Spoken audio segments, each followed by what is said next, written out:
നടിയും മോഡലുമായ ട്വിഷ ശർമ്മയുടെ അസ്വാഭാവിക മരണത്തിൽ കേസ് ഉടൻ CBI ഏറ്റെടുക്കുമെന്ന് solicitor general Tushar Mehta supreme കോടതിയെ ഇക്കാര്യം അറിയിച്ചു.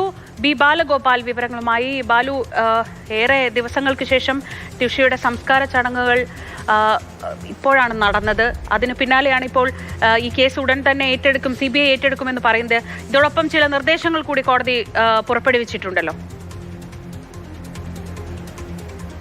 ശ്രീജ, ഈ ട്വിഷ ശർമ്മയുടെ അസ്വാഭാവിക മരണവുമായി ബന്ധപ്പെട്ട് സുപ്രീം കോടതി സ്വമേധയാ എടുത്ത കേസ് പരിഗണിക്കുന്നതിനിടയിലാണ് ഇന്ന് സോളിസിറ്റർ ജനറൽ ഈ കേസിന്റെ അന്വേഷണം മധ്യപ്രദേശ് സർക്കാർ CBIക്ക് വിടാൻ വേണ്ടി തീരുമാനിച്ച കാര്യം കോടതിയെ അറിയിച്ചത്. ഈ അന്വേഷണം എത്രയും വേഗം CBI ഏറ്റെടുക്കുമെന്നും സോളിസിറ്റർ ജനറൽ അറിയിക്കുകയും ചെയ്തിരുന്നു. ഇന്ന് മധ്യപ്രദേശ് ഗവൺമെന്റിന് വേണ്ടിയായിരുന്നു സോളിസിറ്റർ ജനറൽ സുപ്രീം കോടതിയിൽ ഹാജരായിരുന്നത്. പക്ഷേ അദ്ദേഹം പറഞ്ഞത് CBI അഭിഭാഷകരുമായി CBIയുടെ ഉദ്യോഗസ്ഥരുമായി താൻ സംസാരിച്ചിട്ടുണ്ട്, എത്രയും വേഗം ഈ കേസിന്റെ അന്വേഷണം CBI ഏറ്റെടുക്കും എന്നതാണ്.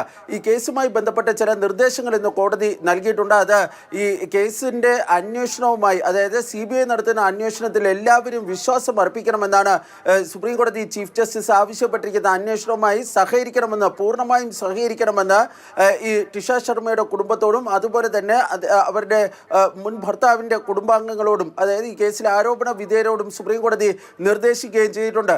ഈ കേസുമായി ബന്ധപ്പെട്ടവർ മാധ്യമങ്ങൾക്ക് അഭിമുഖം നൽകുകയോ മാധ്യമങ്ങളോട് സംസാരിക്കുകയോ ചെയ്യരുത് എന്നും കോടതി നിർദ്ദേശിക്കുകയും ചെയ്തിട്ടുണ്ട്. അങ്ങനെ വരികയാണെങ്കിൽ നിഷ്പക്ഷമായ അന്വേഷണം നടത്തുന്നതിന് അത് ബുദ്ധിമുട്ട് സൃഷ്ടിക്കുമെന്നാണ് ഇന്ന് സുപ്രീം കോടതി വ്യക്തമാക്കിയിരിക്കുന്നത്.